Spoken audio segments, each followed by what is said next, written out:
നെടുങ്കണ്ടം താലൂക്ക് ആശുപത്രിയുടെ പ്രതിസന്ധികളാണ്. പേരിന് ജില്ലാ ആശുപത്രിയായി ഉയർത്തിയെങ്കിലും ഇവിടെ ആവശ്യത്തിന് യാതൊരു സൗകര്യങ്ങളുമില്ല.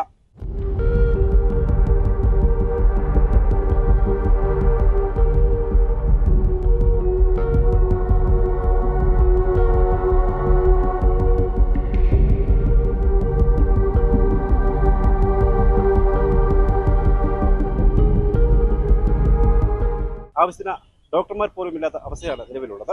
ഈ വിഷയത്തിൽ സമരരംഗത്തുള്ള കോൺഗ്രസ് നേതാക്കൾ നമ്മളോടൊപ്പം ചേരുന്നു. നെടുങ്കണ്ടം താലൂക്ക് ആശുപത്രിയെ ആശ്രയിച്ച് തോട്ടം തൊഴിലാളികളടക്കം നിരവധി തൊഴിലാളികൾ ഈ ആശുപത്രിയാണ് ഏക ആശ്രയം. 2-3 പഞ്ചായത്തിൽ ഉടുമ്പൻചോല, കരുണാപുരം, പാമ്പാടംപാറ, നെടുങ്കണ്ടം 4 പഞ്ചായത്തിലെ ആളുകൾ, മുഖ്യമായും അവിടുത്തെ തൊഴിലാളികൾ, തോട്ടം തൊഴിലാളികൾ, ചുമട്ട് തൊഴിലാളികൾ അടക്കമുള്ള ആളുകൾ ആശ്രയിക്കുന്ന ഒരു ആശുപത്രി നെടുങ്കണ്ടം താലൂക്ക് ആശുപത്രിയാണ്. നെടുങ്കണ്ടത്ത് ഇപ്പോൾ ഈ കഴിഞ്ഞ ദിവസങ്ങളിലൊക്കെ, കഴിഞ്ഞ 2-3 വർഷക്കാലമായിട്ട് നിരവധിയായ ഹൃദ്രോഗികൾ ആശുപത്രിയിൽ ചെല്ലുന്നു. വേണ്ടത്ര സൗകര്യമില്ല എന്നുള്ളതിൻ്റെ പേരിൽ അവരെ തേനി മെഡിക്കൽ കോളേജിലേക്ക് അല്ലെങ്കിൽ കോട്ടയം മെഡിക്കൽ കോളേജിലേക്ക് പറഞ്ഞു വിടുന്നു. പകുതി വഴിയാകുമ്പോൾ മരിക്കുന്നു. നിരവധി ആളുകളുടെ ജീവൻ അതുവഴി നഷ്ടപ്പെട്ടിട്ടുണ്ട് എന്നുള്ളത് നമുക്കെല്ലാവർക്കും അറിയാവുന്ന കാര്യമാണ്. അപ്പം തൊഴിലാളികളടക്കം, സാധാരണക്കാരായിട്ടുള്ള ആളുകളടക്കമുള്ള ആളുകളുടെ ജീവൻ നിലനിർത്തുന്നതിന് താലൂക്ക് ആശുപത്രി അത്യന്താപേക്ഷിതമാണ്. ഹൃദ്രോഗികളെ ഏറ്റവും പ്രധാനമായി കാർഡിയോളജി ഡിപ്പാർട്ട്മെൻറ്റ് നെടുങ്കണ്ടത്ത് അടിയന്തരമായി, താലൂക്ക് ആശുപത്രിയിൽ അടിയന്തരമായി പ്രവർത്തിക്കണം. ആശുപത്രിയുടെ ഈ ആശുപത്രിയുടെ പ്രവർത്തനം ഇങ്ങനെ മാറ്റിക്കൊണ്ട് പോകുന്നതിൻ്റെ പ്രധാനപ്പെട്ട ഒരു കാര്യം ഞങ്ങൾ മനസ്സിലാക്കുന്നത്, തങ്കമണി കേന്ദ്രീകരിച്ചൊരു സഹകരണ ആശുപത്രി പ്രവർത്തിക്കുന്നുണ്ട്. അവരെ സഹായിക്കുന്നതിന് വേണ്ടിയുള്ള ഒരു ഗൂഢലക്ഷ്യമാണ് ഇതിൻ്റെ പുറകിലുള്ളത്. അത് സാധാരണ ജനങ്ങളോടുള്ള ഒരു വെല്ലുവിളിയാണ്. സാധാരണ ജനങ്ങൾക്ക് എതിരായിട്ടുള്ള ഒരു പ്രവർത്തനമാണ്. അതിൽ നിന്ന് അധികാരികൾ പിന്മാറി എത്രയും പെട്ടെന്ന് ഈ താലൂക്ക് ആശുപത്രിയുടെ പ്രവർത്തനം ആരംഭിക്കണമെന്ന് NUC മണ്ഡലം കമ്മിറ്റിയുടെ പേരിൽ ആവശ്യപ്പെടുകയാണ്. യഥാർത്ഥത്തിൽ ഇത് പലരും തെറ്റിദ്ധരിച്ചിരിക്കുന്നത് ഒരു താലൂക്ക് ആശുപത്രിയാണ് എന്നുള്ളതാണ്. അടിസ്ഥാനപരമായ പ്രശ്നം ഇതൊരു താലൂക്ക് ആശുപത്രിയായി അപ്ഗ്രേഡ് ചെയ്തിട്ടില്ല എന്നുള്ളതാണ്. ഇവിടെ ഇതിൻ്റെ സ്റ്റാഫ് പാറ്റേൺ പരിശോധിച്ചാൽ അറിയാം, ഒരു താലൂക്ക് ആശുപത്രിയുടെ സ്റ്റാഫ് പാറ്റേൺ അല്ല ഇവിടെ. ഇതൊരു കമ്മ്യൂണിറ്റി ഹെൽത്ത് സെൻ്ററിൻ്റെ സ്റ്റാഫ് പാറ്റേണിലാണ് ഇത് വർഷങ്ങളായിട്ട് പോകുന്നത്. ഇത് ബോർഡ് മാത്രമാണ് താലൂക്ക് ആശുപത്രി എന്ന് പറഞ്ഞുള്ളത്. അപ്പം അടിയന്തരമായി ഇത് താലൂക്ക് ആശുപത്രിയായിട്ട് അപ്ഗ്രേഡ് ചെയ്ത് അതിനുശേഷമാണല്ലോ പിന്നെ ജില്ലാ ആശുപത്രിയായിട്ട് അപ്ഗ്രേഡ് ചെയ്യേണ്ടത്. ഇത് താലൂക്ക് ആശുപത്രി ആയിട്ട് അപ്ഗ്രേഡ് ചെയ്യണമെന്നുള്ളതാണ്. ഇതൊരു കമ്മ്യൂണിറ്റി ഹെൽത്ത് സെൻ്ററിലാണ് 28 ഡോക്ടർമാർക്ക് സേവനം അനുസരിക്കേണ്ട ഒരു സ്ഥാപനമാണ്. ഇവിടെ 28 ഡോക്ടർമാർ പോയിട്ട് അതിൻ്റെ പകുതി പോലും ഡോക്ടർമാരില്ല. ഇവിടെ ഒരു പ്രശ്നം, പ്രധാനപ്പെട്ട ഒരു പ്രശ്നം, ജില്ലയ്ക്ക് പുറത്തു നിന്നുള്ള ഡോക്ടർമാരാണ് ഇവിടെ വരുന്നത്. അപ്പോൾ ഇവിടെ വന്നതിന് ശേഷം ഇവരിവിടെ ഒപ്പിടുകയും ജോയിൻ ചെയ്തിട്ട് നേരെ വർക്കിംഗ് അറേഞ്ച്മെൻറ്റ് എന്നുള്ള ട്രാൻസ്ഫർ വാങ്ങിച്ച് പോയാൽ അവിടെ ഒരു ഒഴിവ് വരും. അപ്പോൾ ട്രാൻസ്ഫർ വാങ്ങിച്ച് പോയാൽ ഒഴിവ് ഒഴിവിലേക്ക് പുതിയ ഒരാളെ നിയമിക്കാൻ കഴിയും. ഇപ്പോൾ ഇവിടെ ഒരു പ്രശ്നം എന്ന് പറഞ്ഞാൽ വർക്കിംഗ് അറേഞ്ച്മെൻ്റ് ആയിട്ട് പോയേക്കുന്നത് കൊണ്ട് ഇവർ എന്നെങ്കിലും ഒരു സമയത്ത് തിരിച്ചു വരും എന്നുള്ളൊരു കണക്കൂട്ടലാണ് ഇരിക്കുന്നത്. യഥാർത്ഥത്തിൽ ഇവർ തിരിച്ചു വരത്തുമില്ല. ഇവിടെ ആ ഡോക്ടറിൻ്റെ ഒഴിവുമില്ല. പകരം ഒരാളെ നിയമിക്കാൻ കഴിയാത്തൊരു വലിയൊരു ദുസ്ഥിതി ഇവിടെയുണ്ട്. അടിയന്തരമായി ഇവിടെ ജോയിൻ ചെയ്തിട്ടുള്ള ഡോക്ടർമാരെ ഇവിടെ തിരിച്ചു വിളിക്കാനുള്ള നടപടി ഗവൺമെൻറ് ചെയ്യണം. അത് ഗവൺമെൻറ് ഒരു തീരുമാനം എടുത്താൽ മതി. ഇവിടെ ജോലി ചെയ്യുകയാണെങ്കിൽ, ഇവിടെയാണ് പിന്നെ നിങ്ങൾ ജോയിൻ ചെയ്തിട്ടുണ്ടെങ്കിൽ ഇവിടെ ജോലി എടുക്കാൻ നിങ്ങൾ തയ്യാറാവണം. അവരെ ഇവിടെ വന്ന് ജോലിക്കണം. അവർക്ക് ആവശ്യമായ അടിസ്ഥാന സൗകര്യം ഒരുക്കേണ്ടത് ആരാണോ ആ ആശുപത്രി കൈവശം വെച്ചിരിക്കുന്നത്, ആശുപത്രിയുടെ ദൈനംദിന പ്രവർത്തനങ്ങൾ ഇടപെടുന്നത് അവരാണ് ചെയ്യേണ്ടത്. ഇപ്പം ജില്ലാ ആശുപത്രി ആയാൽ സ്വാഭാവികമായിട്ട് ജില്ലാ പഞ്ചായത്തിലേക്ക് അത് പോകും. ജില്ലാ ആശുപത്രിയായി പോകുന്നിടം വരെ ഇതിൻ്റെ പിന്നെ ഭൗതിക സാഹചര്യങ്ങൾ ഒരുക്കേണ്ട ഉത്തരവാദിത്വം ബ്ലോക്ക് പഞ്ചായത്തിനാണ്. ബ്ലോക്ക് പഞ്ചായത്ത് ഒരു വർഷം എനിക്ക് തോന്നുന്നു ഏറ്റവും കുറഞ്ഞ ഒരു 60 ലക്ഷം രൂപയ്ക്ക് മുകളിൽ ഈ ആശുപത്രിക്ക് വേണ്ടി മാത്രം മാറ്റിവെക്കുന്നുണ്ട്. ഇത് നടപ്പിലാകുന്നില്ല എന്നുള്ളതാണ് ഒരു യാഥാർത്ഥ്യം. മരുന്ന് വാങ്ങുന്നതിന് അവിടുത്തെ പിന്നെ ഡോക്ടർമാരുടെ ശമ്പളം, പിന്നെ ബ്ലോക്ക് പഞ്ചായത്ത് HMC നിയമിച്ചിട്ടുള്ള മറ്റ് സ്റ്റാഫുകളുടെ ശമ്പളം, പിന്നെ അവിടുത്തെ മറ്റ് ക്രമീകരണങ്ങൾ, ഇതിനൊക്കെ വേണ്ടി പിന്നെ ബ്ലോക്ക് പഞ്ചായത്ത് ഫണ്ട് മാറ്റിവെക്കുന്നുണ്ട്. പക്ഷേ യഥാസമയം ഇത് ചെലവഴിക്കാൻ കഴിയുന്നില്ല എന്നുള്ള ഒരു വലിയൊരു പോരായ്മയുണ്ട്. ഇപ്പോൾ ഡയാലിസിസ് യൂണിറ്റിൻ്റെ കാര്യം പറഞ്ഞു. ഏതാണ്ട് ഒരു 5 വർഷത്തിന് മുകളിലായി ഡയാലിസിസ് യൂണിറ്റ് ആരംഭിക്കാൻ അവിടെ ശ്രമങ്ങൾ ആരംഭിച്ചിട്ട്. പൊതുസമൂഹം അറിയേണ്ട ഒരു വസ്തുത, ഇപ്പോൾ ഇവർ പറയുന്നത് ഇത് ഗവൺമെൻറ് ഏതോ കൊണ്ടുവച്ചിരിക്കുന്ന ഒരു പിന്നെ ഡയാലിസിസ് യൂണിറ്റിൻ്റെ ഉപകരണങ്ങളാണെന്നുള്ളത്. ഇത് അങ്ങനെയല്ല. ഇത് സായി ട്രസ്റ്റ് തികച്ചും സൗജന്യമായി കൊടുത്തിട്ടുള്ള 4 ഡയാലിസിസ് യൂണിറ്റാണ് ഈ താലൂക്ക് ആശുപത്രി വന്നിരുന്ന് ഇപ്പോൾ തുരുമ്പെടുത്തുകൊണ്ട് പോയിക്കൊണ്ടിരിക്കുന്നത്. അവിടെ അവർ ഉപകരണങ്ങൾ കൊടുത്തു എന്ന് മാത്രമല്ല, അതിൻ്റെ ടെക്നീഷ്യനായിട്ട് ഒരാളെ നിങ്ങൾ നിയമിച്ചാൽ ആ ആൾക്ക് ശമ്പളം കൊടുക്കാം എന്നും കൂടി അവർ പറഞ്ഞതിൻ്റെ അടിസ്ഥാനത്തിൽ അതിവർ കൃത്യമായിട്ട് നിയമിച്ചു. മുൻ പാമ്പാടുംപാറ ഗ്രാമപഞ്ചായത്ത് പ്രസിഡന്റിന്റെ മകളാണ് ഇവിടെ ടെക്നീഷ്യനായിട്ട് നിയമിച്ചിട്ടുള്ളത്. അതൊക്കെ അവരുടെ രാഷ്ട്രീയ സ്വാധീനം ഉപയോഗിച്ച് ചെയ്തിട്ടുണ്ട്. ആരും ആയിക്കോട്ടെ, നമുക്കതിനകത്ത് തർക്കമില്ല. പണി അറിയാവുന്ന ആരെങ്കിലും അവിടെ ഇരുന്നാൽ മതി. പക്ഷേ അതിനാവശ്യമായ മറ്റ് ഭൗതിക സൗകര്യങ്ങൾ ഒരുക്കേണ്ടത് ബ്ലോക്ക് പഞ്ചായത്താണ്. ഞാൻ പിന്നെ നിരവധിയായ സമയത്ത് കമ്മിറ്റിയിൽ ആവശ്യപ്പെട്ടിട്ടുള്ളതാണ് ഇതിൻ്റെ അടിസ്ഥാന സൗകര്യങ്ങൾ ഒരുക്കണം, അതിനാവശ്യമായ ഫണ്ട് നമ്മൾ മാറ്റിവെക്കണമെന്ന് പറഞ്ഞു. അപ്പോൾ നിരന്തരമായ ആവശ്യത്തിന്റെ അടിസ്ഥാനത്തിൽ അത് പിന്നെ ഈ എക്യുപ്മെന്റ്സ് ഒക്കെ അതിനകത്ത് കയറ്റി വെക്കാൻ പറ്റുന്ന ഒരു കണ്ടീഷനിലേക്കാക്കി. ഇപ്പോൾ ഉണ്ടായ ഒരു പ്രശ്നം എന്ന് പറഞ്ഞാൽ ഒരു ജനറേറ്റർ അവിടെ ആവശ്യമുണ്ട്. പരിഹാസ്യമായ ഒരു നിലപാടാണ് ആ കാര്യത്തിനകത്ത് ബ്ലോക്ക് പഞ്ചായത്ത് ഭരണസമിതിയും ഈ ആശുപത്രി സൂപ്രണ്ട് കഴിഞ്ഞ് കേവലം 80,000 രൂപ കൂടി കൂട്ടിവെക്കാൻ കഴിയാത്തത് കൊണ്ട് 6-7 മാസമായി ഈ ഇത് ടെൻഡർ ചെയ്യാൻ കഴിയാതെ പോയി. നോക്കണം, ആവശ്യത്തിന് പണം ബ്ലോക്ക് പഞ്ചായത്തിലുള്ളപ്പം നമ്മളിപ്പം ഒരു പൈസ വയ്ക്കുന്നത് നാട്ടിൽ ആരോട് ചോദിച്ചാലും അറിയാൻ കഴിയും. ഒരു ജനറേറ്ററിന് ഒരു ഇത്ര കിലോ വാട്ടിന്റെ ജനറേറ്ററിന് എത്ര രൂപയാകുമെന്ന് നാട്ടിൽ അന്വേഷിച്ചാൽ അറിയാൻ കഴിയുമല്ലോ. അതിനാവശ്യമായ കുറച്ചുകൂടി കൂടുതൽ തുക നമ്മൾ വെക്കണം. വെച്ചതിന് ശേഷം ഇത് സർക്കാരിന്റെ പണമാണ്, കറക്റ്റ് പണം കമ്പനിയിലേക്ക് കൊടുത്തതിന് ശേഷം തിരിച്ച് ബ്ലോക്ക് പഞ്ചായത്തിന്റെ അക്കൗണ്ടിലേക്ക് വരും. ഇതൊക്കെ സുതാര്യമായി ചെയ്യുന്നതാണ്. ഇവർ ചെയ്തതെന്ന് പറഞ്ഞാൽ നാട്ടിൽ ഒരാളോട് പോലും അന്വേഷിക്കാതെ ഇവർ തന്നെ കണക്ക് കൂട്ടി ഒരു പൈസ വെച്ചു. ആ പൈസയ്ക്ക് പണത്തിന് ഈ ജനറേറ്റർ വാങ്ങാൻ കഴിയില്ല. അപ്പോൾ സൂപ്രണ്ട് വീണ്ടും കത്ത് മുഖാന്തരം ആവശ്യപ്പെടുകയാണ് ഇത് കൂട്ടി വെക്കണം എന്ന് പറഞ്ഞു. അപ്പോൾ ആ കത്ത് വന്നു കഴിഞ്ഞാൽ സ്വാഭാവികമായിട്ടും കമ്മിറ്റി പരിശോധിക്കണം, കമ്മിറ്റി അത് തീരുമാനിക്കണം. ഇങ്ങനെ നിരവധിയായ നൂലാമാലകളുണ്ട്. ഈ നൂലാമാലകളൊക്കെ കൊണ്ട് 80,000 രൂപയ്ക്ക് വേണ്ടിയാണെന്ന് ഓർക്കണം ഈ നാട്ടിലെ ആളുകളെ ബുദ്ധിമുട്ടിക്കുന്നത്. അതിപ്പോൾ പരിഹരിച്ച് ഇപ്പോൾ ടെൻഡർ ചെയ്തിരിക്കുകയാണ്. ഇനി ഇതെന്ന് കിട്ടും, കിട്ടിയിട്ട് ഇതെന്ന് പ്രവർത്തിക്കാൻ കഴിയും എന്നൊക്കെയാണ്. അപ്പോഴുണ്ടായൊരു പ്രശ്നം എന്ന് പറഞ്ഞാൽ അവിടെ ഇത് ഉദ്ഘാടനം ചെയ്തിട്ട് ഏതാണ്ട് ഒരു 1.5 വർഷത്തോളമായി. 1.5 വർഷം കഴിയും. ഇപ്പോൾ അവിടെ എക്യുപ്മെന്റ്സ് എല്ലാം പൊടി പിടിച്ച് അത് കൃത്യമായി ഉപയോഗിക്കാൻ കഴിയാത്തൊരു സ്ഥിതിയിലേക്ക് വന്നു. അപ്പോൾ ഈ നീണ്ട കാലയളവിൽ ഇത് ഇങ്ങനെ സാങ്കേതികമായ നൂലാമാലകളിൽ പിടിച്ചുകൊണ്ടാണ് ഈ ആശുപത്രി ഇത്രമേൽ ദുരിതത്തിലാക്കിയിട്ടുള്ളത്. പിന്നെ പ്രധാനപ്പെട്ട ഒരു കാര്യം, നിങ്ങൾ എല്ലാവരും നമ്മുടെ പൊതുസമൂഹം മുഴുവൻ ആളുകളും കാണുന്നതാണ്. അവിടെ ദിവസവും ഡെയിലി 750-നും 1000-നും ഇടയിലാണ് നെടുങ്കണ്ട താലൂക്ക് ആശുപത്രിയിലെ OP. ആ OPയിൽ വന്നിരിക്കുന്ന ആളുകൾ നീണ്ട ക്യൂ ആണ് റോഡ് വരെ. അപ്പോൾ ഞാൻ ഒരിക്കൽ ചെന്ന് എൻ്റെ കുഞ്ഞിന് മരുന്ന് മേടിക്കാൻ വേണ്ടി നിന്നപ്പോഴത്തേക്ക് ഈ വെയിൽ കൊണ്ടിട്ട് കുഞ്ഞ് തളർന്നു വീണു. അപ്പോൾ ഞാൻ കമ്മിറ്റിയിൽ ആവശ്യപ്പെട്ടു നമുക്ക് അവിടെ നിൽക്കാൻ ആവശ്യമായ ഒരു മേൽക്കൂര ഉണ്ടാക്കി കൊടുക്കണം. ഞാൻ നിർബന്ധപൂർവ്വം മേയോട് പറഞ്ഞു മെയിൻ്റനൻസ് ഫണ്ട് മാറ്റി വെച്ചേക്കുള്ളൂ. പ്രസിഡന്റിനോട് പറഞ്ഞു. അപ്പോൾ കമ്മിറ്റി അന്ന് തീരുമാനിച്ചു നമുക്ക് പോയി നോക്കാമെന്ന് തീരുമാനിച്ചു. അങ്ങനെ AEM കൂട്ടി വന്നു. 20 ലക്ഷം രൂപയ്ക്ക് എസ്റ്റിമേറ്റ് എടുത്ത് അവിടെ ആളുകൾക്ക് നിൽക്കാനുള്ള മേൽക്കൂര ഉണ്ടാക്കാൻ വേണ്ടി. ആ നടപടി അന്ന് നോക്കിയതല്ലാതെ അതിന് പിന്നീട് ഒരു ശ്രമം ഉണ്ടായിട്ടില്ല. അപ്പോൾ അതിന് ഇവർ പറയുന്നത് ഈ പൈസയൊക്കെ വേസ്റ്റ് ആണ് എന്നാണ് അവർ പറയുന്നത്. രണ്ടാമതൊരു കാര്യം, അവിടെ താലൂക്ക് ആശുപത്രി മുന്നിൽ നിങ്ങളെല്ലാവരും ചെന്നാണ് 2 ആംബുലൻസ് കയറ്റിയിട്ടിരിക്കുകയാണ് ഒരു കൂരയ്ക്കകത്ത്. ഞാൻ പറഞ്ഞു OPയുടെ സമയം രാവിലെ 10 മണി മുതൽ 1 മണി വരെ OPയുടെ സമയത്തെങ്കിലും ഈ വണ്ടി മാറ്റിയിട്ട് ആ കൂരയ്ക്ക് കീഴിലെങ്കിലും വെയിൽ കൊള്ളാതെ മഴ കൊള്ളാതെ ആളുകൾക്ക് കയറി നിൽക്കാൻ ഒരു സംവിധാനം ഒരുക്കണമെന്ന് പറഞ്ഞിട്ട് അത് അവർ ചെയ്തിട്ടില്ല. മൂന്നാമതൊന്നും വളരെ നിസ്സാരമായി ചെയ്യാൻ അവിടുത്തെ തിരക്ക് ഒഴിവാക്കാൻ കഴിയുന്നതാണ് ടോക്കൺ സംവിധാനം. ആ ടോക്കൺ സംവിധാനത്തിനൊന്നും അധികം പൈസ 10-25,000 മുടക്കിയാൽ ഒരു ടോക്കൺ സംവിധാനം ഏർപ്പെടുത്താൻ കഴിയുന്നതാണ്. അത് പിന്നീട് പുതിയ ആശുപത്രി പണിതാലും അങ്ങോട്ട് എടുത്തുകൊണ്ട് വെക്കാൻ കഴിയുന്ന ഒന്നാണ് ഈ ടോക്കൺ സംവിധാനം. ഇതൊക്കെ വളരെ നിസ്സാരമായി ചെയ്യാൻ കഴിയുന്ന കാര്യം ഈ കമ്മിറ്റിയിൽ പറഞ്ഞിട്ട് ഒരു കാര്യമില്ല. ഈ ബ്ലോക്ക് പഞ്ചായത്ത് പ്രസിഡന്റ് ഭരണസമിതി ഈ പ്രസിഡന്റും ഭരണസമിതി ഇരിക്കുന്ന സമയത്ത് പറഞ്ഞിട്ട് ഒരു കാര്യവും കാര്യമായി അവർ ഗവനിക്കുന്നില്ല എന്നുള്ളതാണ് യാഥാർത്ഥ്യം. ഇതാണ് ഈ ആശുപത്രിയുമായി ബന്ധപ്പെട്ടുള്ള ചെറിയ പ്രശ്നങ്ങൾ. നിലവിലെ സ്ഥിതിവിശേഷം സ്പെഷ്യാലിറ്റി ഡോക്ടർമാർ ഒരു 10 മണിയാകുമ്പോഴത്തേക്ക് നമ്മുടെ ഹോസ്പിറ്റലിൽ വരും. ഒരു മാക്സിമം പോയാൽ ഒരു 2 മണി വരെ ഹോസ്പിറ്റലിൽ ആളുകളെ നോക്കും. OP IP-യിലൊക്കെ പോയി നോക്കും. അതിനുശേഷം അവർ പ്രൈവറ്റ് പ്രാക്ടീസിലേക്ക് പോകുന്ന സ്ഥിതിവിശേഷമാണുള്ളത്. അപ്പോൾ അതിൽ ഏറ്റവും പ്രധാനപ്പെട്ട ഒരു ഹൃദ്രോഗ വിദഗ്ധനായിരുന്നു ഇവിടെ ഡോക്ടർ കരോളിൻ. അദ്ദേഹത്തിൻ്റെ സേവനം ഈ പ്രദേശത്തെ ജനങ്ങൾക്ക് വളരെ പ്രയോജനപ്രദമായിരുന്നു. കാരണം നിരവധിയായ ഹാർട്ട് പേഷ്യൻ്റുള്ള ഒരു പ്രദേശം എന്ന നിലയിൽ ഒട്ടനവധി ആളുകൾ പ്രയോജനപ്രദമായി അദ്ദേഹം ഇവിടെ കൃത്യമായി തന്നെ ആളുകളെ നോക്കിക്കൊണ്ട് വളരെ സേവന താല്പര്യത്തോടെ പ്രവർത്തിച്ച അദ്ദേഹത്തെ ശബരിമല ഡ്യൂട്ടി ആവുന്ന നിലയിൽ അദ്ദേഹത്തെ ഇവിടെ കാഞ്ഞിരപ്പള്ളി കുന്നേൽ ആശുപത്രിയിലേക്ക് നൽകി. അപ്പോൾ അതുകൊണ്ട് അദ്ദേഹത്തിൻ്റെ സേവനം ഇല്ലാത്തതുമായിട്ട് ബന്ധപ്പെട്ട് നിരവധിയായ ആളുകൾ ഹാർട്ട് പേഷ്യൻ്റായ രോഗികൾക്ക് വളരെയധികം ബുദ്ധിമുട്ടുണ്ട്.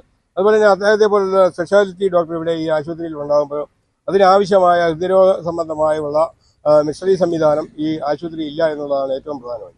അപ്പോൾ അതുകൊണ്ട് തീർച്ചയായും സ്പെഷ്യാലിറ്റി ഡോക്ടർമാരുടെ സേവനം പൂർണ്ണമായിട്ട് കിട്ടണം. അതുപോലെ തന്നെ കരോളിൻ ഡോക്ടറെ പോലുള്ള ഡോക്ടർമാരുടെ സേവനം പൂർണ്ണമായി ഇവിടെ കിട്ടുന്നതിന് വേണ്ടിയുള്ള സംവിധാനം ഗവൺമെൻറ്റിൻ്റെ ഭാഗത്തു നിന്ന് ഉണ്ടാകണമെന്നുള്ളത്. പിന്നെ അതുപോലെ തന്നെ ഏറ്റവും പ്രധാനമായിട്ട് ഇവിടെ ഡോക്ടർമാരുടെ പ്രൈവറ്റ് പ്രാക്ടീസ് ഒരു 2 മണി കഴിഞ്ഞതിന് ശേഷം ഇവിടെ ഡോക്ടർമാരെല്ലാം വിവിധങ്ങളായ മെഡിക്കൽ സ്റ്റോറുകാരാണ് അവരെല്ലാം സ്പോൺസർ ചെയ്ത് അവർക്ക് ആവശ്യമായ കെട്ടിടവും സംവിധാനം ഉണ്ടാക്കിയിരിക്കുന്നത്. അപ്പം നമ്മളെ സംബന്ധിച്ച് ഏറ്റവും പ്രധാനം മറ്റ് സംസ്ഥാനമായ തമിഴ്നാട്ടിലേക്ക് ചെയ്ത് കഴിഞ്ഞാൽ അവരുടെ ഹോസ്പിറ്റലിൻ്റെ പരിസരത്ത് ഒരു മെഡിക്കൽ സ്റ്റോറോ അല്ലെങ്കിൽ മറ്റ് ലാബ് സംവിധാനങ്ങളോ ഒന്നും അവിടെ എഴുതാൻ പറ്റത്തില്ല. അതുകൊണ്ട് തീർച്ചയായും എല്ലാ സേവനങ്ങളും സാധാരണപ്പെട്ട ആളുകൾക്കുള്ള സേവനം ഈ ഹോസ്പിറ്റലിൽ തന്നെ കിട്ടും. അതായത് നെടുങ്കണ്ടത്തെ സംബന്ധിച്ച് പറയുവാണെങ്കിൽ ഈ മേഖലയിൽ സാധാരണപ്പെട്ട ആളുകൾക്ക് ചെന്ന് സമീപിക്കാൻ പറ്റുന്ന ഒരു ഹോസ്പിറ്റലും ഇല്ല എന്നുള്ളത്. ഇവിടെ മെഡിക്കൽ സെറ്റ് കഴിഞ്ഞാൽ പിന്നെ കട്ടപ്പന കഴിഞ്ഞാൽ പിന്നെ തൊടുപുഴ. സാധാരണപ്പെട്ട ആളുകൾക്ക് പ്രൈവറ്റ് ആശുപത്രിയിൽ പോയി ചികിത്സിക്കാൻ പറ്റുന്ന മറ്റ് സാമ്പത്തിക സംവിധാനം ഇല്ലാത്ത തോട്ടം തൊഴിലാളികൾ സാധാരണപ്പെട്ട ആളുകൾ ജീവിക്കുന്ന ആളുകളെന്ന നിലയിൽ അവർക്ക് താലൂക്ക് ആശുപത്രിയായി ഉയർത്തി എന്ന് പറയുമ്പോൾ അതിനാവശ്യമായ അടിസ്ഥാന സൗകര്യങ്ങൾ ഇവിടെ മുകേഷ് മോഹൻ പറഞ്ഞതുപോലെ ബ്ലോക്ക് പഞ്ചായത്താണ് ഉണ്ടാക്കിയത്. അപ്പോൾ അതിനുള്ള അടിസ്ഥാന സൗകര്യങ്ങൾ പോലും 5.5 വർഷമായി ബിൽഡിംഗ് പണിയുന്നു. അത് എന്ന് പൂർത്തീകരിക്കുമെന്ന് പറയാൻ പറ്റത്തില്ല. അതുകൊണ്ട് നിരവധിയായ അതുപോലെ തന്നെ ഏറ്റവും പ്രധാനപ്പെട്ട ഇവിടെ സാധാരണപ്പെട്ട ആളുകൾ അപകടം പറ്റിയാൽ അല്ലെങ്കിൽ ഒരു അത്യാഹിതം ഉണ്ടായാൽ ആത്മഹത്യ ചെയ്തു കഴിഞ്ഞാൽ ഇടുക്കി മെഡിക്കൽ കോളേജിലേക്ക് കൊണ്ടുപോകുന്ന ഒരു സ്ഥിതിവിശേഷമാണ്. അപ്പോൾ ഇവിടെ ഒരു പോസ്റ്റ്മോർട്ടം പോലും ചെയ്യാൻ പറ്റുന്ന ഒരു അടിസ്ഥാന സൗകര്യം പോലും ഈ ഹോസ്പിറ്റലില്ല. അതുപോലെ തന്നെ ഈ പ്രദേശത്തെ എല്ലാ ഹോസ്പിറ്റലും മുണ്ടിയരുമ ഹോസ്പിറ്റൽ, ഉരുത്തോട് ഹോസ്പിറ്റൽ, ഒരു സ്ഥലത്ത് പോലും ഡോക്ടർമാരില്ല എന്നുള്ളത്. ഫാമിലി ഹെൽത്ത് സെന്റർ എന്നൊക്കെ പറഞ്ഞ് വലിയ കൊട്ടിക്കൊട്ടിച്ച് ഗവൺമെന്റ് പറയാം രാവിലെ 9 മണി മുതൽ 6 മണി വരെ അവിടെ സേവനമുണ്ട്. ഒരു 12 മണി പോലും സമയം പോലുമുള്ള പൊതുജനങ്ങൾക്ക് സേവനം കിട്ടാത്ത സ്ഥിതിവിശേഷമാണ്. അതുകൊണ്ട് ഇതുമായി ബന്ധപ്പെട്ടുള്ള ആദ്യ സമരപരിപാടിയാണ് അതിശക്തമായ സമരപരിപാടി, നിരാഹാര സമരം ഉൾപ്പെടെയുള്ള സമരപരിപാടികൾ ഇന്ത്യൻ നാഷണൽ കോൺഗ്രസിന്റെ നേതൃത്വത്തിൽ ആരംഭിക്കുവാനാണ് തീരുമാനിച്ചത്. ഇപ്പം പിന്നെ ഡയാലിസിസ് യൂണിറ്റ് ഏതാണ്ട് ഒരു 1.5 വർഷമായി അതിന് മിഷൻ വന്നിരിക്കുന്നു. അത് ചെയ്യാനുള്ള സാഹചര്യം 1.5 വർഷമായിട്ടിരിക്കുകയാണ്. പക്ഷെ എന്താ തടസ്സം എന്നാന്ന് വെച്ച് കഴിഞ്ഞാൽ പിന്നെ ജനറേറ്റർ മേടിക്കണമെങ്കിൽ 12 ലക്ഷം രൂപ മിച്ചം വേണം. അപ്പം ഞങ്ങളന്ന് ഒരു സജഷൻ, ഞാൻ HMC മീറ്റിങ്ങിലുണ്ട്, ഞാനൊരു സജഷൻ വെച്ചായിരുന്നു അവിടെ പഞ്ചായത്തിന്റെ ക്രെമിറ്റോറിയത്തിൽ ഒരു ജനറേറ്റർ ഇതിൽ ഉപയുക്തമായിട്ട് തൊട്ടടുത്താണ്. അപ്പോൾ അത് പഞ്ചായത്തിന്റെ അനുമതി മേടിച്ച് അതൊന്ന് കമ്മീഷൻ ചെയ്താൽ ഈ സാധനം എടുത്ത് ഇങ്ങോട്ട് വന്ന പാവങ്ങൾക്ക് ഉപകാരമാകുമല്ലോ. മറ്റേ ജനറേറ്റർ വരുമ്പം ഇതങ്ങ് വിട്ടുകൊടുത്താൽ മതി. HMC കമ്മിറ്റി തീരുമാനമെടുക്കും. ആ തീരുമാനം പാടെ അട്ടിമറിച്ചുകൊണ്ട് 12 ലക്ഷം രൂപ അത് അടച്ചിട്ട് മതി, പഞ്ചായത്തിന് കൊടുക്കാൻ പറ്റത്തില്ല എന്നുള്ളത് അട്ടിമറിച്ചുകൊണ്ട് തന്നെ ആ തീരുമാനം കഴിഞ്ഞ കമ്മിറ്റി കൊടുത്തു.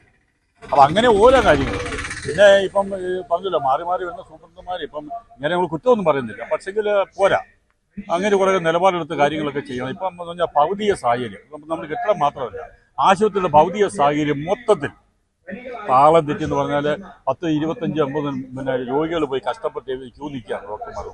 ഡോക്ടർമാർ വന്ന് ആകെപ്പാടെ ഇവിടെ പ്രിയപ്പെട്ട ഗോവി പറഞ്ഞതുപോലെ ആകെപ്പാടെ കിട്ടുന്നത് 1 മണിക്കൂർ 1.5 മണിക്കൂർ അവർക്ക് കിട്ടുന്നത്. ബാക്കി അവർക്ക് വർക്ക് അറേഞ്ച്മെന്റ് എന്ന് പറഞ്ഞാൽ അടുത്ത സ്ഥലത്തേക്ക് പോകണം. ഇപ്പൊ ഇവിടുന്ന് കരോൾ ഡോക്ടറെ ഞങ്ങൾ പറഞ്ഞ അങ്ങേരെ സേവനം ഈ ഹോസ്പിറ്റലിൽ കിട്ടിയാൽ മാത്രം മതി, സാധാരണക്കാർക്ക് ബുദ്ധിമുട്ടില്ലാതെ പോവാം. അപ്പം വർക്ക് അറേഞ്ച്മെന്റ് എന്ന് പറഞ്ഞാൽ ആ പരിപാടിയിൽ നേരെ അങ്ങേരെ കാഞ്ഞിരപ്പള്ളിക്ക് വിട്ടു. ഇപ്പം 3 ദിവസമാണ് ഇവിടെ അങ്ങേരെ സേവനം കിട്ടുന്നത്. ആ 3 ദിവസം അവർക്ക് സ്വകാര്യ പ്രശ്നങ്ങളും കാര്യങ്ങളൊക്കെ ഉണ്ടല്ലോ. അപ്പൊ സമത്തിൽ പറഞ്ഞാൽ കുത്തെറിഞ്ഞ് കിടക്കുന്ന സംവിധാനവും ഈ കെട്ടിടം പണി ഇങ്ങനെ ഇഴഞ്ഞു നീങ്ങുന്നതിനകത്ത് വലിയ ഒരു ദുരൂഹതയുണ്ട്. കാരണം ആരാണ് ഇതിന്റെ നിർമ്മാണം, എത്രയാണ് ഇവർക്ക് പൈസ കൊടുക്കാനുള്ളത്? ഇപ്പം അങ്ങനെ ഒരു HMCയിൽ പല പ്രാവശ്യങ്ങൾ ആവശ്യപ്പെട്ടു ഇതിന്റെ ഈ കോൺട്രാക്ടർ ഇവിടെ ഒന്ന് വരുത്തണം. എവിടെ നിൽക്കുന്ന കാര്യങ്ങളാണ് ഇന്ന് വരെ അങ്ങനെ ഒരു സാധനത്തിന് കണ്ടിട്ടില്ല. അവർ ബിനാമി വെച്ചാണോ ചെയ്യുന്നത് എങ്ങനെയാണെന്നുള്ളത് നമുക്കറിയത്തില്ല. ഇത് ആരാ ഇത് പണിയുന്നുള്ളത്. ഒരിക്കലും ഞങ്ങൾ ശബ്ദം പിടിച്ചിങ്ങനെ ശക്തമായിട്ട് നിലപാടെടുത്ത് കഴിഞ്ഞപ്പോഴത്തേക്കിനും ഒരു 2 ഉദ്യോഗസ്ഥന്മാരെ വന്നു. അവർ വന്നിട്ട് അവർക്കൊന്നും പറയാൻ പറ്റില്ല. അവർ പറഞ്ഞു എത്രയും പെട്ടെന്ന് OP വിഭാഗം ഞങ്ങൾ കമ്മീഷൻ ചെയ്തു തരാം എന്നും അന്ന് പറഞ്ഞിട്ട് പോയിട്ട് വീണ്ടും ഒരു 3 മാസം കഴിഞ്ഞ് കമ്മിറ്റി കൂടി കഴിഞ്ഞപ്പോൾ ഞാൻ ചോദിച്ചു OP വിഭാഗത്തിന്റെ കാര്യം എവിടെ എത്തിയെന്ന് ചോദിച്ചു കഴിഞ്ഞപ്പോഴത്തേനും അതും പറഞ്ഞു അതും ആയിട്ടില്ല, മുന്നോട്ട് പോകുമെന്നുള്ളതല്ല ഒരു നടപടിക്രമങ്ങളും ആ ഭാഗത്തേക്ക് നീങ്ങുന്നില്ല. അപ്പം ശരിക്കും പറഞ്ഞു കഴിഞ്ഞാൽ ഈ സ്വകാര്യ മേഖലയുള്ള ആശുപത്രികളുടെയൊക്കെ ഒരു സംരക്ഷണമായിരിക്കും ഒരുപക്ഷെ അവരുദ്ദേശിക്കുന്നത്. ഇത് കമ്മീഷൻ ചെയ്താൽ പാവപ്പെട്ട ആളുകൾക്ക് ഇത് വരികയല്ലേ. അപ്പൊ സത്യം പറഞ്ഞാൽ ഈ ആശുപത്രിയുടെ മുഴുവൻ പ്രവർത്തനങ്ങൾ താളം തെറ്റി നിൽക്കുകയാണ്. ഇവിടെ പ്രധാനമായിട്ട് നമ്മൾ അറിയേണ്ടത് ഗൈനക്കോളജിസ്റ്റ് ഇല്ല എന്ന് പറഞ്ഞാൽ ഇവിടെ എത്രയോ പിന്നെ സ്ത്രീകളുടെ പ്രസവം എടുക്കുന്ന സംഭവം ഉണ്ടായിരുന്നു. അതെല്ലാം അങ്ങോട്ട് മാറിയിട്ട് ഇപ്പം കുട്ടികളുണ്ടായിരുന്നില്ല, അവരെ നോക്കാനുള്ള സാഹചര്യങ്ങളില്ല, ഈ ഒരു സേവനം കിട്ടുന്നില്ല. അപ്പൊ സമത്തിൽ പറഞ്ഞു കഴിഞ്ഞാൽ ഇവിടെ ഗോവി സൂചിപ്പിച്ചാൽ ഓരോ പാരസെറ്റമോൾ വിതരണം ചെയ്തിട്ട് വിടുന്ന ഒരു സംവിധാനം. നേരത്തെ തന്നെ ഒരു കാര്യം ഉണ്ടായിരുന്നു, പാവപ്പെട്ട ആളുകൾക്ക് അവിടെ വിളിച്ച് ബുക്ക് ചെയ്യുന്ന ഒരു സംവിധാനം ഉണ്ടായിരുന്നു. ഇപ്പം ഏതെങ്കിലും ഒരു അത്യാവശ്യം തൊടുപെടുന്ന ഒരാൾ, അടിമാലിന്ന ഒരാൾ നമ്മൾ കാണുന്ന പോലല്ല, അടിമാലിക്കാർ വരെ ഇങ്ങോട്ട് വരുന്നുണ്ട്, ഇപ്പോൾ ഡോക്ടറുകളിലേക്ക് വരുന്ന സാഹചര്യം. അപ്പോൾ അവിടെ വരുമ്പോൾ അവർക്കൊന്ന് വിളിച്ച് പറഞ്ഞൊന്ന് ബുക്ക് ചെയ്യാനുള്ള സാഹചര്യം പോലില്ല. അത് ഒരിക്കലും പറ്റത്തില്ല എന്ന് തീരുമാനം വെച്ചിരിക്കുകയാണ്. അപ്പോൾ കുഞ്ഞുങ്ങളെ കൊണ്ടാണേലും പോയി റാലിയായി നിന്ന് ക്യൂ നിന്ന് ഈ സംഭവങ്ങൾ ചെയ്യേണ്ട സാഹചര്യം. അപ്പോൾ സമയത്തിൽ പറഞ്ഞു കഴിഞ്ഞാൽ മൊത്തത്തിലൊരു കുത്തെറിഞ്ഞ നിലപാടിലേക്ക് പോവുകയാണ്. ഇതിനെതിരെ ശക്തമായ ജനകീയ മുന്നേറ്റം ഉണ്ടായെങ്കിലേ ഈ കാര്യങ്ങളൊക്കെ നടക്കാൻ പോകുന്നുള്ളൂ. MLA 2 പ്രാവശ്യം ഒന്ന് കമ്മിറ്റിയിലൊക്കെ പങ്കെടുത്ത് കഴിഞ്ഞാൽ പറ്റി വന്നു കഴിഞ്ഞാൽ അദ്ദേഹത്തെല്ലാം കേട്ടൊക്കെ പോകുന്നുള്ളതല്ലാതെ ഇപ്പം വിവിധ ഡിപ്പാർട്ട്മെന്റുകളുടെ വസ്തുവാണ് ഇവിടെ കിടക്കുന്നത്.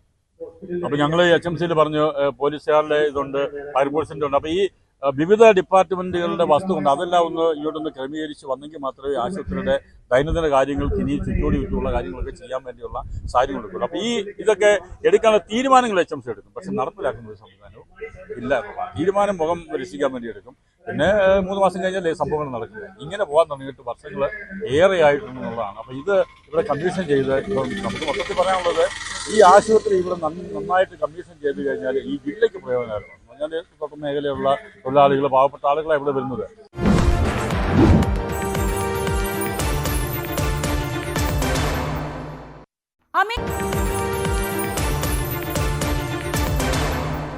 നെടുങ്കണ്ടത്തെ താലൂക്ക് ഹോസ്പിറ്റലിലെ പ്രവർത്തനങ്ങൾ അവതാളത്തിൽ കിടക്കുകയാണ്.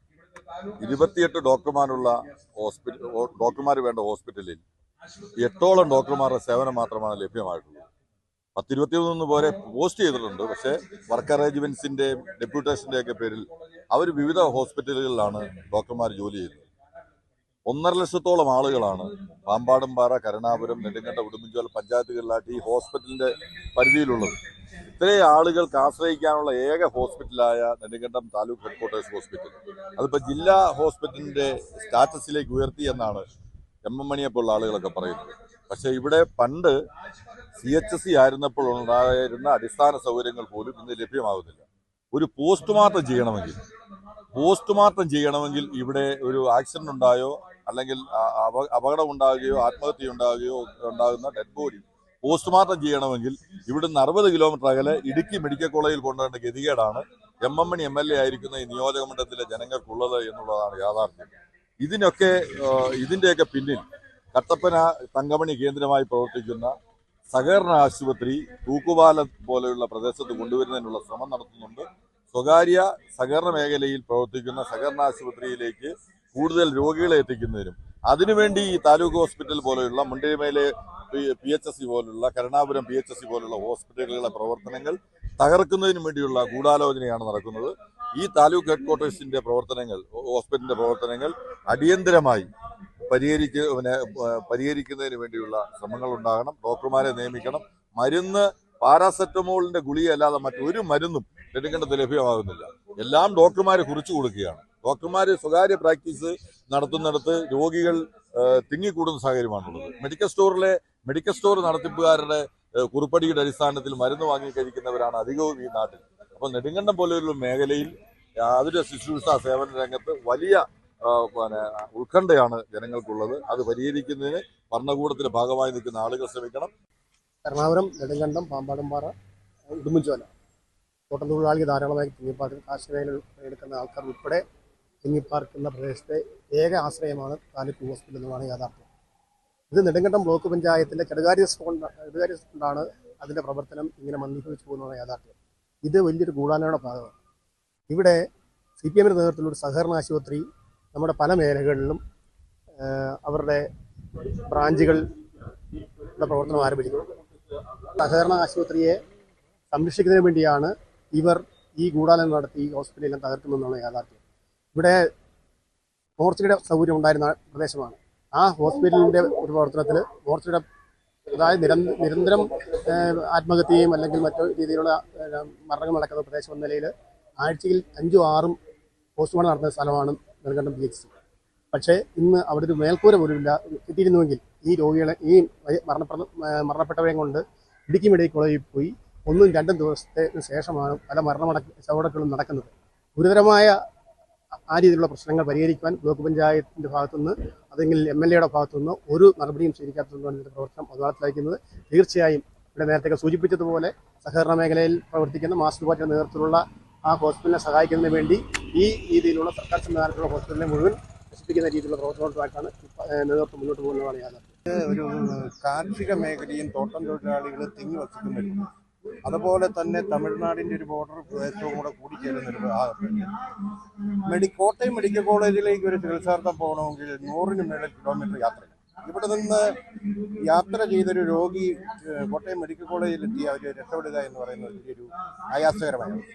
എന്നാൽ ഇടുക്കിയിൽ ആരംഭിച്ചിരിക്കുന്ന മെഡിക്കൽ കോളേജ് അത് മെഡിക്കൽ കോളേജിൻ്റെതായ ഒരു പ്രവർത്തന രീതിയിലല്ല പോകുന്നത്. അവിടെ രോഗികളില്ല, അവിടെ പഠിച്ചിറങ്ങുന്ന വിദ്യാർത്ഥികൾ. ഇന്നിപ്പോൾ അവിടെ MBBS പഠിക്കുന്ന വിദ്യാർത്ഥികൾ പഠിച്ചിറങ്ങിയാൽ ഈ നാട്ടിലെ രോഗികളുടെ ഒരു അവസ്ഥ ഉണ്ടാവുമെന്ന് തന്നെ ഈ നാട്ടിലെ ജനങ്ങൾക്ക് ആശിക്കും. അവിടേക്ക് രോഗികൾ എന്നാൽ അവരെ ചികിത്സിക്കാനുള്ള സ്പെഷ്യലിസ്റ്റ് ഡോക്ടർമാരില്ല. അവിടെ ആംബുലൻസ് ഡ്രൈവർമാർക്ക് അവിടുത്തെ ആശുപത്രിയിൽ നിന്ന് കൊടുക്കുന്ന ഡോക്ടർമാർ കൊടുക്കുന്ന നിർദ്ദേശം എന്ന് പറഞ്ഞാൽ ഒരു രോഗിയായിട്ട് വന്നാൽ അവിടെ ഇറക്കി അവിടെ സമയം ചെലവഴിക്കേണ്ട, ആ രോഗിക്ക് താഴെയുള്ള ആശുപത്രികളിലേക്ക് പോയാൽ അതിലും നല്ല ചികിത്സ കിട്ടും, അതിനുള്ള സമയം ചെലവഴിക്കണമെന്നാണ്. ആ ഒരു രീതി പ്രവർത്തിക്കും. ഇത് ജില്ലാ ആശുപത്രിയാണ് എന്ന് പറഞ്ഞ് നെടുങ്കണ്ടം താലൂക്ക് ആശുപത്രിയെ ജില്ലാ ആശുപത്രിയായിട്ട് പ്രഖ്യാപിച്ചത് ആ പ്രഖ്യാപനം പത്രങ്ങളിലും മാധ്യമങ്ങളിൽ കൂടി മാത്രമായി നിൽക്കുക. ഇവിടെ ഇന്ന് ഡോക്ടർമാരില്ല. ഡോക്ടർമാരുണ്ടെങ്കിൽ തന്നെ ആ ഡോക്ടർമാർ എഴുതുന്ന മരുന്ന് കൊടുക്കാനുള്ള മരുന്നില്ല. ഇത് ഈ സംസ്ഥാനത്തെ മൊത്തത്തിലുള്ളൊരു അവസ്ഥയാണ്. ഇവിടെ വേണ്ടുന്ന സാഹചര്യത്തിലുള്ള മരുന്നുകൾ ഇവിടെ എത്തിച്ചു കൊടുക്കാൻ അടിയന്തരമായി ഗവൺമെന്റ് ഇടപെടണം. ഈ ഇവിടുത്തെ തൊഴിലാളികൾ പണിയെടുക്കുന്ന കാശ് ഇന്നിപ്പം നമുക്കറിയാം മറ്റ് സംസ്ഥാനങ്ങളിൽ നിന്ന് മറ്റ് പല സ്റ്റേറ്റിൽ നിന്നുള്ള തൊഴിലാളികളാണ് ഇവിടുത്തെ കാർഷിക മേഖലയെ നിലനിർത്തുന്നത്. അവർക്കുൾപ്പെടെയുള്ള ആളുകൾക്ക് മരുന്ന് ലഭിക്കാത്ത സാഹചര്യമുണ്ട്. ഇവിടെ നല്ലൊരു പ്രൈവറ്റ് ആശുപത്രി പോലും ഇല്ല എന്നുള്ളതാണ് നമ്മുടെ ഈ നെടുങ്കണ്ടം പ്രദേശത്തെ ഉൾപ്പെടെ അങ്ങ് പൂപ്പാറ, രാജാക്കാട്, രാജകുമാരി ഉൾപ്പെടെയുള്ള പ്രദേശങ്ങളിൽ നല്ലൊരു ഹോസ്പിറ്റലില്ല. പിന്നെ എത്തണമെങ്കിൽ കട്ടപ്പനയിലാണ് എത്തേണ്ടത്. അത് ഇവിടുത്തെ രോഗികളുടെ ആശുപത്രിയെ എല്ലാം ഭയങ്കരമായിട്ട് ബാധിക്കുന്ന ഒരവസ്ഥയാണ്. അതിന് മാറ്റമുണ്ടാകാൻ അടിയന്തരമായിട്ട് ഗവൺമെന്റ് ഇടപെടണം. നെടുങ്കണ്ടം താലൂക്ക് ആശുപത്രിയെ കുറിച്ച് പറയുകയാണെങ്കിൽ ഈ 10 പഞ്ചായത്ത് ഉൾപ്പെടുന്ന സ്ഥലത്ത് രോഗികൾക്ക് ഏറ്റവും കൂടുതൽ ആശ്രയിക്കാൻ പറ്റുന്നത് നെടുങ്കണ്ടം താലൂക്ക് ഹോസ്പിറ്റലാണ്. നമുക്കിവിടെ നിന്നൊരു രോഗി ശാന്തമ്പാറ, പൂപ്പാറ, ചിന്നക്കനാൽ തൊട്ട് ഇങ്ങോട്ട് വരുന്ന എന്തെങ്കിലും അപകടമായി വന്നു കഴിഞ്ഞാൽ ഇവിടെ ചികിത്സാ സൗകര്യങ്ങളൊന്നും തന്നെ ലഭ്യമല്ല. വന്നു കഴിയുമ്പോൾ ഡോക്ടർമാരില്ല, അത് വേണ്ടതായ സജ്ജീകരണങ്ങളൊന്നും തന്നെ ഹോസ്പിറ്റലിലില്ല. ഒരു രോഗിയെ അത്യാഹിതമായി കൊണ്ടുവന്നു കഴിഞ്ഞാൽ നോക്കാൻ പോലും ഒരു ഡോക്ടർ പോലും സമയത്ത് അവിടെ ഇല്ല എന്നുള്ളതാണ് താലൂക്ക് ആശുപത്രി ഇപ്പോഴത്തെ അവസ്ഥ. സീരിയസ് ആയി കൊണ്ടുവരുന്ന രോഗിയെ നമ്മൾ അപ്പോൾ തന്നെ അവരൊരു അത്യാവശ്യ സർവീസ് കൊടുത്തതിന് ശേഷം നേരെ ഒന്നുകിൽ തേനി മെഡിക്കൽ കോളേജിലോട്ടോ അല്ലെങ്കിൽ കോട്ടയം മെഡിക്കൽ കോളേജിലോ പറഞ്ഞു വിടുന്നു. ഇവർ യാത്ര ചെയ്യുന്ന മധ്യേ ചില ആൾക്കാർ മരിച്ചു പോകുന്ന ഒരു അവസ്ഥകളുണ്ട് നിലവിൽ. ആ അവസ്ഥയാണ് ഇപ്പോൾ താലൂക്ക് ആശുപത്രിയുടെ അവസ്ഥ. അടിയന്തരമായിട്ട് അവിടെ വേണ്ടതായ ഡോക്ടർമാരെയും വേണ്ടതായ സജ്ജീകരണങ്ങളും സംഘടിപ്പിച്ചാൽ മാത്രമേ സാധാരണക്കാരായ ജനങ്ങൾക്ക് ഈ നാട്ടിൽ ഈ ആശുപത്രിയും കൊണ്ടുള്ള പ്രയോജനം ഉണ്ടാവുള്ളൂ. ജില്ലാ ആശുപത്രിയിലായിട്ടുള്ള ഒരു പ്രവർത്തനങ്ങളും അവിടെ നടക്കാറില്ല, നടന്നിട്ടുമില്ല.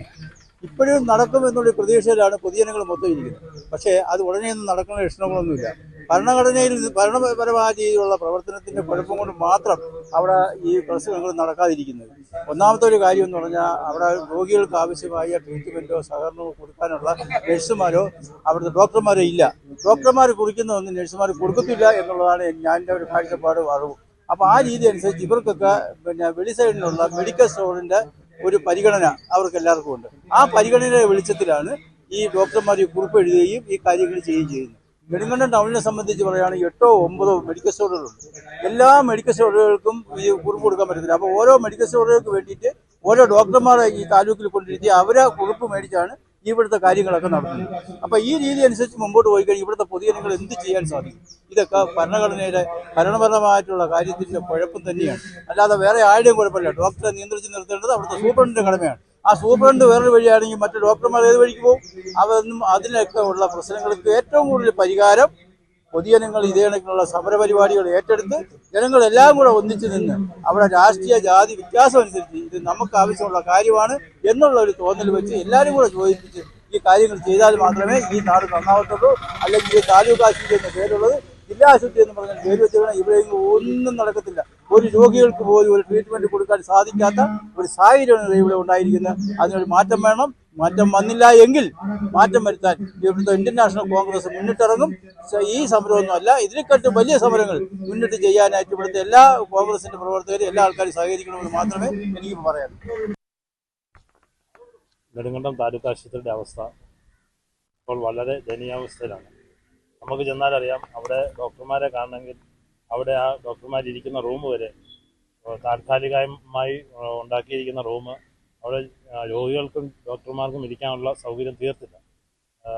ഒരു വർഷം മാത്രം ഡോക്ടർമാർ അവിടെ ഇരുന്നാൽ മതി എന്നുള്ള അവസ്ഥയിലാണ് അവിടെ ആശുപത്രി പണിത അവസ്ഥയിൽ അവരെ അങ്ങോട്ട് മാറ്റിയത്. പക്ഷേ ഇപ്പോൾ അവിടെ രോഗികൾക്ക് പോലും നിന്ന് ഡോക്ടർമാർക്ക് പരിശോധിക്കാനുള്ള സൗകര്യം പോലും അവിടെ ഇല്ല. ഈ അവസ്ഥയിൽ നമ്മുടെ താലൂക്ക് ആശുപത്രിയുടെ അവസ്ഥ വളരെ ദയനീയമാണ്. അതുപോലെ ഡോക്ടർമാരില്ല. നമ്മൾ ഇപ്പോൾ നെടുങ്കണ്ടം പഞ്ചായത്തിൻ്റെ മഞ്ഞപ്പാറ പോലെയുള്ള ഗ്രാമങ്ങളിൽ നിന്നും അവിടെ എത്തിയാൽ ഡോക്ടർമാർ ഇല്ലാത്ത ഒരു അവസ്ഥയാണുള്ളത്. നമ്മൾ രാത്രി കാലങ്ങളിലൊക്കെ അത്യാവശ്യമായ ഒരു രോഗിയെ കൊണ്ട് വന്നാൽ ഒന്നെങ്കിൽ അടുത്തുള്ള സ്വകാര്യ ആശുപത്രിയിലോ അല്ലെങ്കിൽ കട്ടപ്പന പോലെയുള്ള ആശുപത്രിയിലേക്ക് പോകേണ്ട ഒരവസ്ഥയാണ്. കടുത്ത പ്രതിസന്ധിയിലാണ് ഇടുക്കിയിലെ ആരോഗ്യ മേഖല. മിക്ക ആശുപത്രികളിലും ആവശ്യത്തിന് ഡോക്ടർമാരില്ല, മരുന്നില്ല. താലൂക്ക് ആശുപത്രിയായ നെടുങ്കണ്ടത്ത് നിലവിൽ കമ്മ്യൂണിറ്റി ഹെൽത്ത് സെന്ററിന്റെ സ്റ്റാഫ് പാറ്റേൺ പോലും ഇല്ലാത്ത അവസ്ഥയാണുള്ളത്. ജില്ലാ ആശുപത്രിയായി നെടുങ്കണ്ടത്തെ ഉയർത്തുമെന്ന പ്രഖ്യാപനം വാഗ്ദാനത്തിലൊതുങ്ങി. ഇവിടുത്തെ പുതിയ ബ്ലോക്കുകളുടെ നിർമ്മാണവും ഇഴഞ്ഞു നീങ്ങുകയാണ്. അടിയന്തര ആവശ്യങ്ങൾക്ക് പോലും അന്യ ജില്ലകളെ ആശ്രയിക്കേണ്ട ഗതികേടിലാണ് ഹൈറേഞ്ചുകാർ.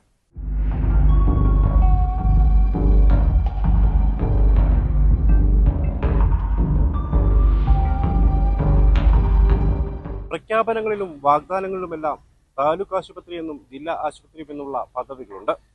പക്ഷേ ഇടുക്കിയിലെ മിക്ക ആതുരാലയങ്ങളും അത്യാസന്ന നിലയിലാണ്. ഞാൻ ഇതിലൂടെ ചോദിക്കാൻ പൂർണ്ണമാകുന്നു. നമസ്കാരം.